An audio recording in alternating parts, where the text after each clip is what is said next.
1월 13일 목요일 매일 성경 아침 묵상입니다. 오늘의 본문은 요한복음 4장 27절에서 42절입니다. 추수할 때가 되었다라는 제목으로 말씀을 묵상하겠습니다. 먼저 양해의 말씀을 드리고 본문 해설에 들어가겠습니다. 제 개인 사정으로 내일과 다음 주 한 주간 아침 묵상을 쉬게 되었습니다. 여러분의 양해를 구하며 24일 월요일 영상에서 뵙겠습니다. 첫 번째 단락의 제목은 돌아온 제자들과 동네로 들어가는 여인입니다. 27절입니다. 그때의 제자들이 돌아와서 예수께서 여자와 말씀하시는 것을 이상히 여겼으나 무엇을 구하시나이까? 어찌하여 그와 말씀하시나이까? 묻는 자가 없더라. 먹을 것을 사러 마을로 갔던 제자들이 돌아왔습니다. 이들은 예수님께서 사마리아 여자와 대화하는 것을 이상하게 여겼습니다. 여기서 이상하게 여기다는 놀랍게 여겼다란 뜻입니다. 자신들이 본 예수님의 모습은 유대인이라면 절대 해서는 안 될 행동이었기 때문입니다. 사마리아 여인은 자신의 과거를 알고 계신 예수님께 참된 예배에 대한 가르침을 받았습니다. 그리고 여인이 애타게 기다리던 메시아가 곧 예수님이라는 사실을 예수님께로부터 직접 듣는 은혜도 누렸습니다. 그 결과 사마리아 여인에게 극적인 변화가 일어났는데 변화의 구체적 내용이 28절에 나옵니다. 여자가 물동이를 버려두고 동네로 들어가서 사람들에게 이르되 예수님을 알리기 위해서 물동이를 버려두고 사람들에게 나아가는 여인의 모습에서 예수님과의 만남이 가져오는 두 가지 변화를 볼 수 있습니다. 첫째, 가치관의 변화입니다. 여인은 물동이를 버려두고 마을로 갔습니다. 이는 우물물로 대표되는 육신의 목마름을 해결하는 것이 여인에게 더 이상 시급하게 해결해야 할 문제가 아님을 의미합니다. 여인은 예수님을 만난 후 영적 목마름을 해결하는 것이 더 중요한 문제라는 인식 아래 야곱의 우물에서 길어 올리는 우물물보다 예수님께서 주시는 생수를 더 귀하게 여기게 되었습니다. 이처럼 예수님과의 만남은 우리 안에 가치관의 역전을 가져옵니다. 둘째, 예수님과의 만남은 관계의 회복을 가져옵니다. 자신의 부끄러운 과거로 인해서 사마리아 여인은 사람들의 차별을 받으며 소외된 삶을 살았습니다. 그녀가 사람들의 시선을 피해 대낮에 물을 기르러 왔다는 것은 여인 스스로도 자신을 공동체로부터 소외시켰음을 의미합니다. 하지만 예수님을 만난 후 여인은 자신을 차별하고 소외시켰던 공동체로 들어갔고 자신을 만난 분이 그리스도임을 전합니다. 이 사람들은 여인의 부끄러운 과거와 현재의 문제를 알고 있는 사람들이었지만 예수님과의 만남을 통해 얻은 기쁨과 감격이 여인을 그들에게로 이끌었습니다. 30절입니다. 그들이 동네에서 나와 예수께로 오더라. 사마리아 여인이 그리스도를 전하자 동네 사람들이 예수님께로 나왔습니다. 하나님께서는 자신을 차별하던 사람들에게 나아간 사마리아 여인을 통해서 사마리아 사람들의 발걸음을 예수님께로 인도하셨습니다. 그리고 여인과 동네 사람들 사이에 존재하던 차별과 혐오와 경계의 장벽은 예수님 안에서 사라지게 되었습니다. 29절입니다. 내가 행한 모든 일을 내게 말한 사람을 와서 보라. 이는 그리스도가 아니냐 하니. 여인은 동네 사람들에게 와서 보라, 이는 그리스도가 아니냐라고 말하였습니다. 그런데 그리스도가 아니냐라는 말은 그리스도가 아니겠지요 라는 뜻으로 듣는 이로 하여금 부정 대답을 요구하는 질문입니다. 예수님이 자신의 과거를 꿰뚫어 보셨다는 개인적 경험으로 여인은 예수님을 그리스도라고 확신했습니다. 그러나 아직 그녀는 예수님의 이름도 출신도 모릅니다. 그렇기 때문에 그리스도가 아니냐라는 표현은 여인의 조심스러운 확신의 표현인 듯 합니다. 자신이 만난 그리스도를 전하고자 하는 열망이 강했을지라도 사마리아 여인은 자신이 알고 믿는 바를 확대 과장하지 않고 솔직하게 전했습니다. 그 결과 많은 사람들이 예수님께 나아갔고 39절과 42절에 나오듯 예수님을 세상의 구주로 믿게 되었습니다. 두 번째 단락의 제목은 예수님의 양식입니다. 31절은 그 사이에 라는 말로 시작됩니다. 이것은 사마리아 여인이 동네에 들어가서 예수님이 그리스도이심을 전할 때를 말합니다. 양식을 구하러 갔던 제자들이 돌아와 예수님께 음식을 권했습니다.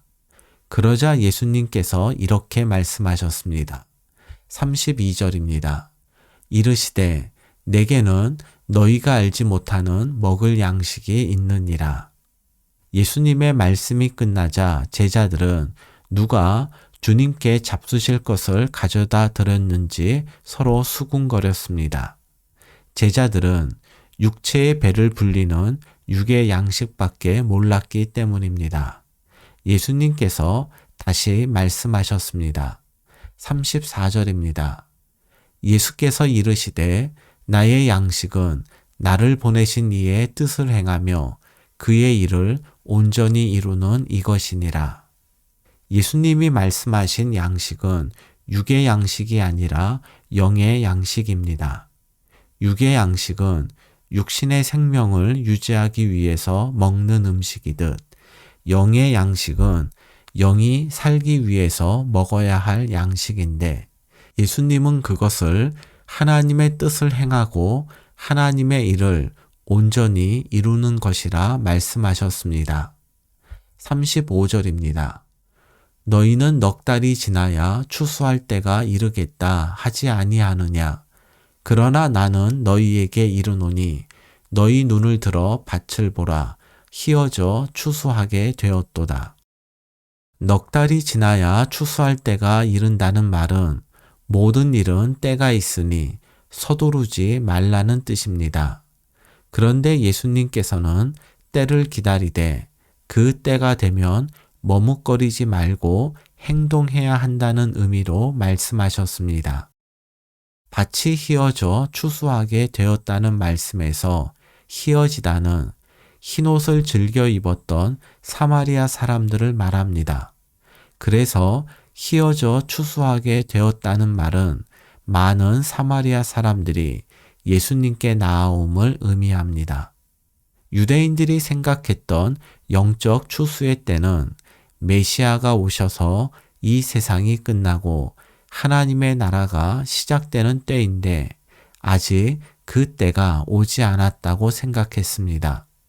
그런데 예수님은 밭이 희어져 추수하게 되었다고 말씀하심으로써 하나님 나라가 이미 시작되었음을 선포하시고 예수님이 메시아임을 암시하셨습니다.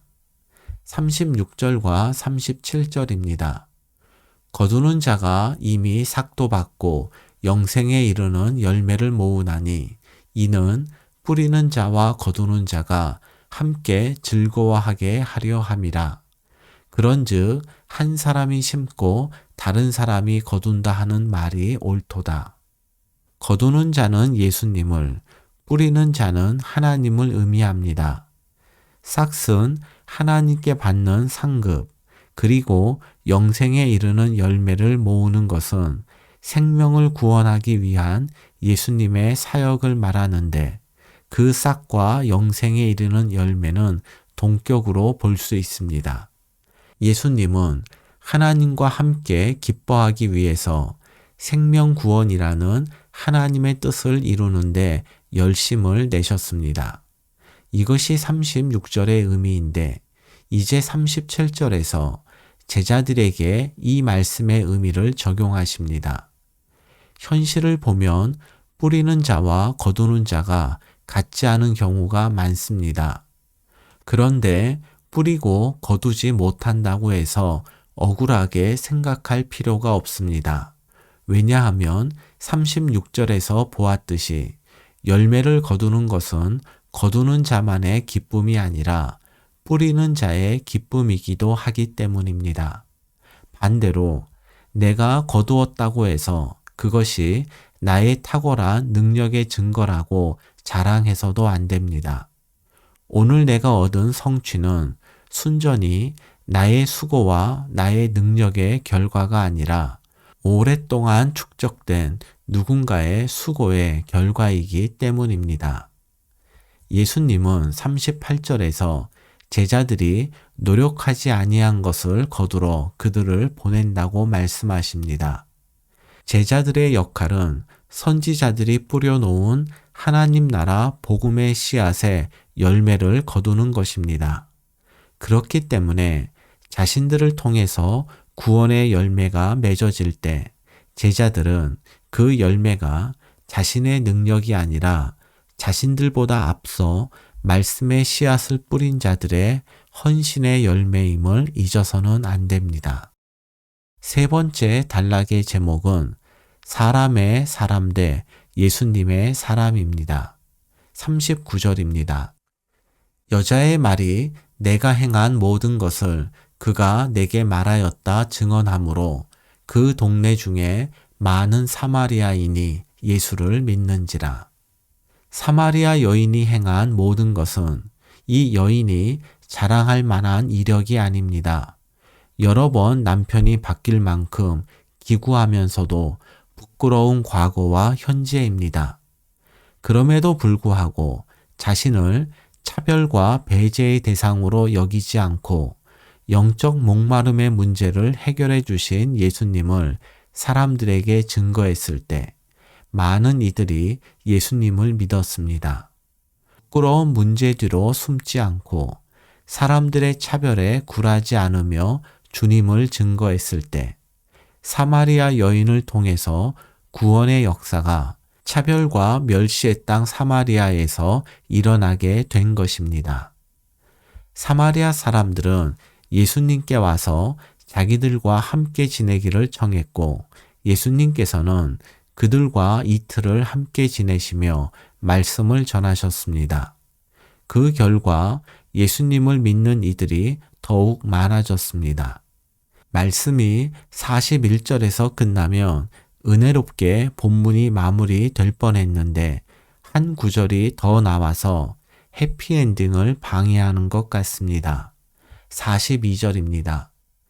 그 여자에게 말하되 이제 우리가 믿는 것은 내 말로 인함이 아니니 이는 우리가 친히 듣고 그가 참으로 세상의 구주신 줄 알미라 하였더라.